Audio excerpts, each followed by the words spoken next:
Bem-vindos a mais uma aula de pesquisa operacional. Neste vídeo, vamos falar sobre restrições de cardinalidade e como modelar implicações do tipo se então. Vamos começar com um exemplo do problema da mochila, mas dessa vez de uma mochila bidimensional. Ou seja, é uma mochila em que vamos levar em conta duas dimensões. Então vamos imaginar que essa mochila tem uma capacidade de 30 kg, mas também tem uma capacidade de volume de 23 litros.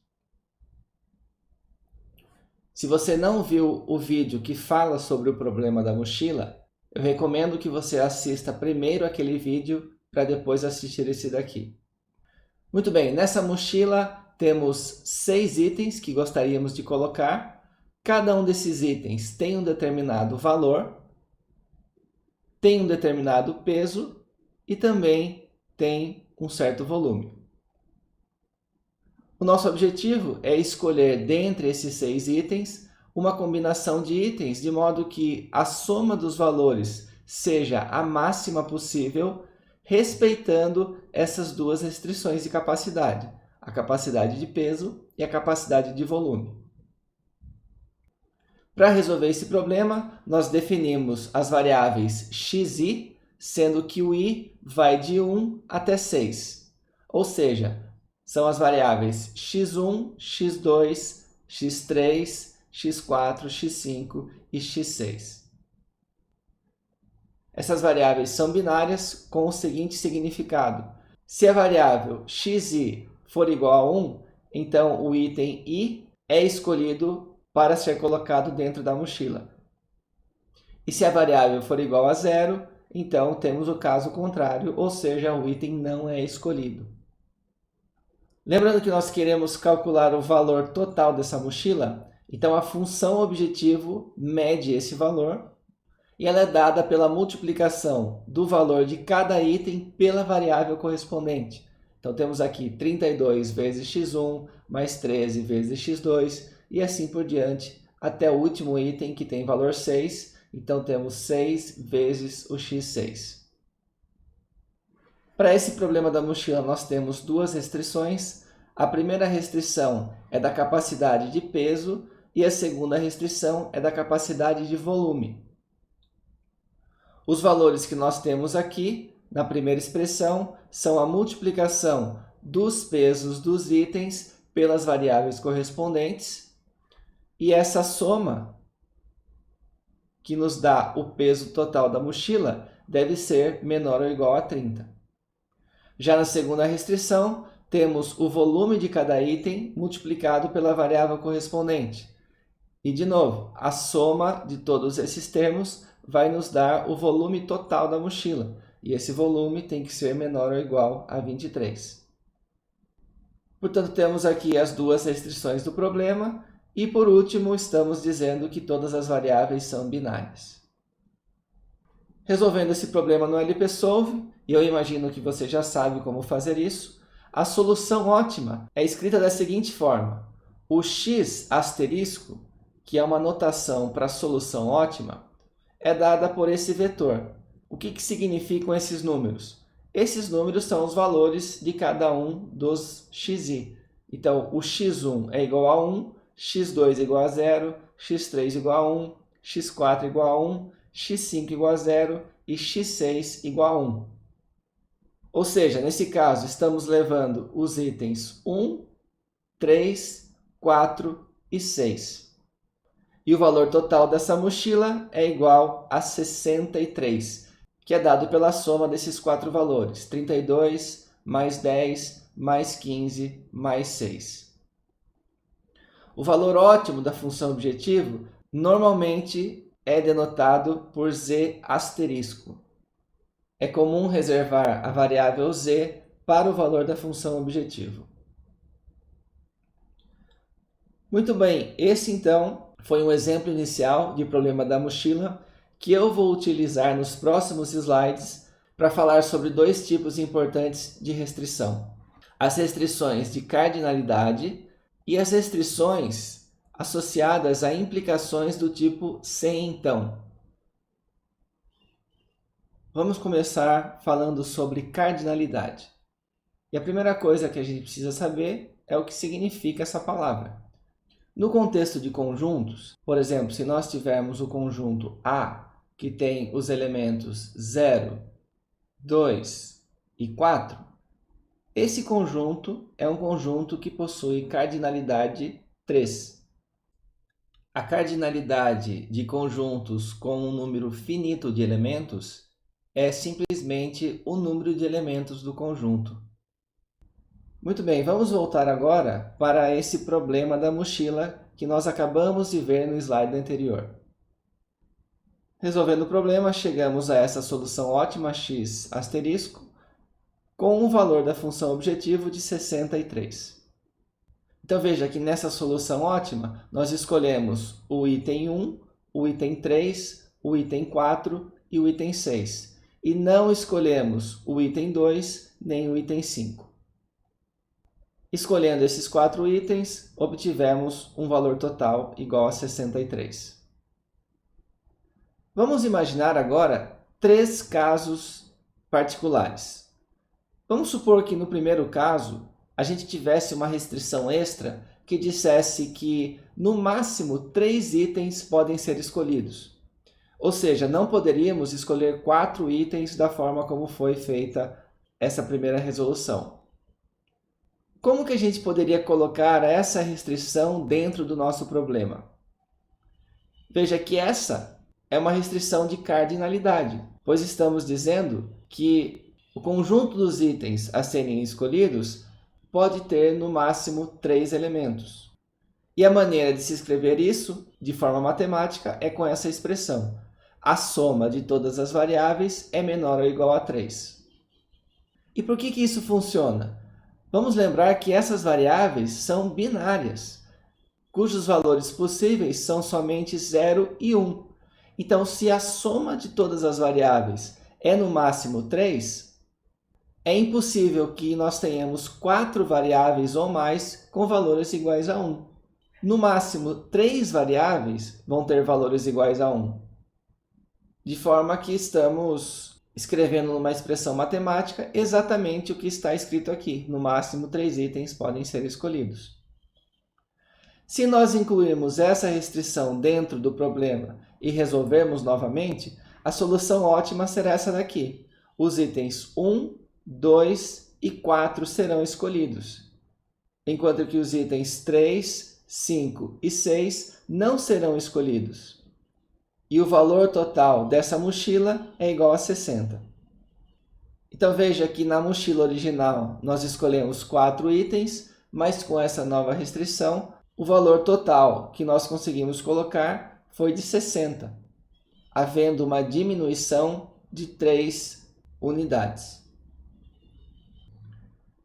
Vamos agora considerar a letra B. E na letra B, estamos dizendo que, no mínimo, 5 itens devem ser escolhidos. Se nós formos obrigados a escolher, no mínimo, 5 itens, teremos que colocar uma restrição desse tipo aqui. A soma de todos os itens é maior ou igual a 5. E, nesse caso, a solução ótima do problema vai ser aquela em que não levamos o item 1 e levamos todos os itens do 2 até o 6. O valor associado a essa nova solução é 52. Novamente, comparando o 52 com o valor original de 63, percebemos que houve também uma diminuição no valor de z. Em último caso, se a gente tivesse a restrição de que exatamente 2 itens devem ser escolhidos, então a restrição que nós colocaríamos nesse problema seria que a soma de todas as variáveis é igual a 2. Ao colocar uma restrição desse tipo, lembrando que todas as variáveis são binárias, então exatamente 2 dessas variáveis têm que ter o seu valor igual a 1, e todas as outras devem ser iguais a 0. Nesse caso, a solução ótima é escolher o item 1 e o item 4, e não escolher nenhum dos outros itens. E o valor associado a essa solução é de 47, que também é um valor menor do que o 63. De modo geral, quando tivermos restrições de cardinalidade, poderemos ter um total de n variáveis binárias, que aqui eu estou representando por x1, x2 até o xn, e as situações mais comuns serão as mesmas que nós acabamos de ver no exemplo. A primeira, no máximo, k variáveis podem ser positivas, e nesse caso colocaremos uma expressão desse tipo. A soma de todas as variáveis é menor ou igual a k. Podemos escrever dessa forma explícita, x1 mais x2 até a última variável menor ou igual a k, ou então usar a notação de somatório. E esse tipo de notação é muito utilizado em pesquisa operacional, por isso é importante entender como ele funciona. Vejamos que aqui estamos somando as variáveis x e y, sendo que o i começa no 1 e vai até n. Então, o que está escrito aqui nada mais é do que está aqui ao lado esquerdo, x1 mais x2 até o xn. O segundo tipo comum, em vez de no máximo k variáveis, seria no mínimo k variáveis devem ser positivas. Ou seja, k ou mais do que k. Então, nesse caso, a expressão seria x1 mais x2 até o xn maior ou igual a k, ou então, em forma de somatório, o somatório de xi com o i indo de 1 até n é maior ou igual a k. E por último, se nós quisermos que exatamente k variáveis sejam positivas, a restrição é bem parecida, a diferença é que aqui teremos um sinal de igual. E novamente aqui do lado temos a notação de somatória. Vamos agora ver como a gente pode modelar implicações do tipo se então. E essas implicações são aquelas em que nós dizemos se alguma coisa acontecer, então outra coisa também deve acontecer.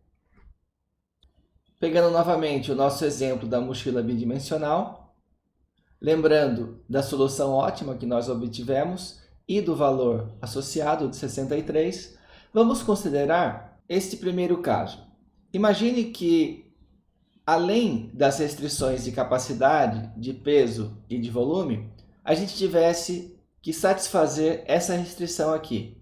Se o item 1 for escolhido, então o item 2 também deve ser escolhido. Veja que isso não aconteceu aqui na nossa solução ótima. Nós escolhemos o 1, porém não escolhemos o item 2.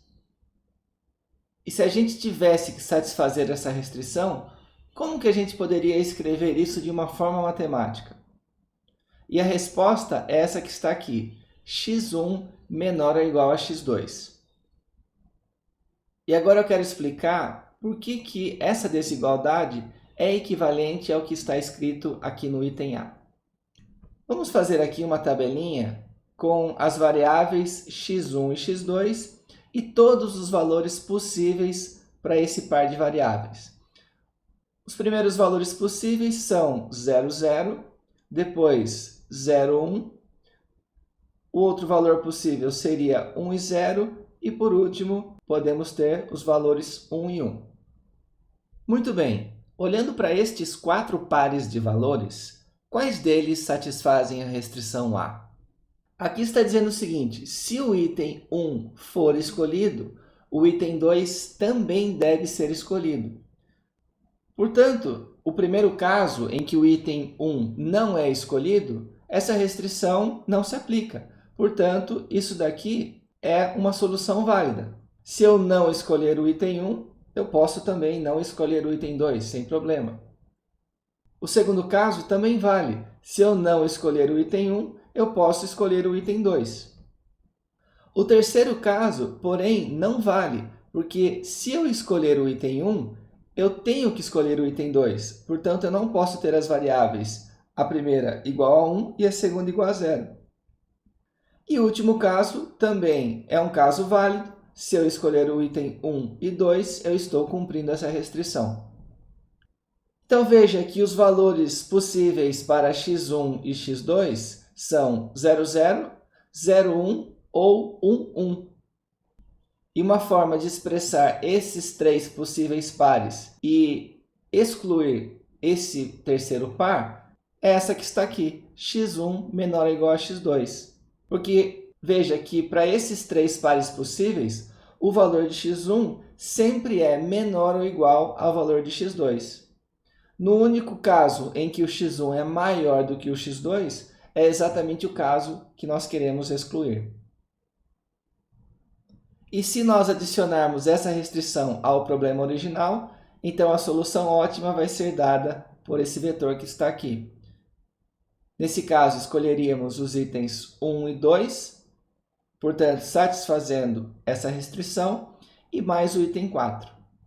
O valor correspondente da função objetivo seria 60. Vamos agora ver o item B. E nesse item, a restrição seria a seguinte. Se o item 3 for escolhido, o item 4 não pode ser escolhido.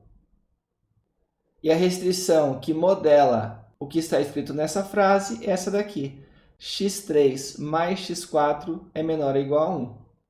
Podemos também fazer uma tabela para analisar por que essa resposta é válida. Então, vou colocar aqui o x3 e o x4. Vamos colocar os resultados possíveis, 0, 0, 0, 1, 1, 0, 1, 1. E vamos ler aqui novamente. Se o item 3 for escolhido, o item 4 não pode ser escolhido. Essas duas primeiras respeitam a restrição, porque a restrição só se aplica se o item 3 for escolhido. Se ele não for, o item 4 pode ser ou não. O terceiro caso também é válido, aliás, é o que está escrito aqui, né? O item 3 é escolhido, o 4 não pode ser. E esse último é o caso que não se aplica. Então vejamos qual seria uma expressão matemática em que esses três primeiros pares são válidos e esse último aqui não é válido. Uma resposta seria essa que está aqui, x3 mais x4 é menor ou igual a 1. Pois aqui é impossível que o x3 e o x4 sejam iguais a 1. Se nós colocarmos essa restrição e resolvermos esse problema da mochila novamente, essa daqui seria a solução ótima. Então veja que aqui nós não escolhemos o x3 e escolhemos o x4, que é exatamente essa segunda opção aqui da tabela. O valor associado a essa solução seria 61. Para finalizar, vamos ver mais alguns casos de implicações do tipo C, então. Imaginando aqui que nós temos duas variáveis, x e y, ambas variáveis binárias. Vamos ver essas quatro situações. A primeira é, se o x for igual a 1, então o y também deve ser igual a 1. Esse aqui é um caso que a gente já viu no exemplo anterior. Então veja que o fato de o x ser menor ou igual a y faz com que, se o valor de x for 1, então o y não pode ser 0, porque o y ele é maior ou igual a x, de modo que essa restrição é equivalente exatamente ao que está escrito aqui. No segundo caso, temos, se o x for igual a 1, então o y também deve ser igual a 1, e até aqui nós temos exatamente o que está escrito aqui em cima, com esse complemento aqui, e vice-versa, que quer dizer o seguinte, se o y for igual a 1, então o x também deve ser igual a 1. Então aqui a gente tem nada mais nada menos do que uma igualdade entre os dois. Se um deles for 1, o outro deve ser 1 e vice-versa. Então, se um deles for 0, o outro obrigatoriamente também vai ter que ser 0. De modo que x tem que ser sempre igual a y. Vamos agora para o terceiro caso. Se o x for igual a 1, então o y deve ser igual a 0. Novamente, esse é um caso que a gente viu no exemplo anterior, e a restrição equivalente a essa frase é x mais y menor ou igual a 1. Veja que aqui não podemos ter as duas variáveis iguais a 1. E, finalmente, no último caso, temos, se o x for igual a 1, então o y deve ser igual a 0. E se o x for igual a 0, então o y deve ser igual a 1. Aqui você pode pensar que você poderia escrever algo do tipo, Bom, se quando um é 0, o outro é 1, e quando um é 1, o outro é 0, então, na verdade, eles são diferentes. O x nunca vai ser igual ao y. Ocorre que esse tipo de restrição nós não podemos colocar em problemas de programação linear ou programação inteira. Nós só podemos usar igualdades e desigualdades do tipo menor ou igual ou maior ou igual. Não podemos usar sinal de diferente, também não podemos usar desigualdades estritas como menor ou maior. Então, essas duas aqui não são válidas. As únicas válidas são essas três que estão aqui. Para esse caso, para que as duas variáveis sejam diferentes, podemos escrever que o x mais y tem que ser igual a 1. Isso faz com que uma das variáveis seja 1 e a outra variável obrigatoriamente seja 0. Finalizamos assim mais um vídeo e eu espero você no próximo.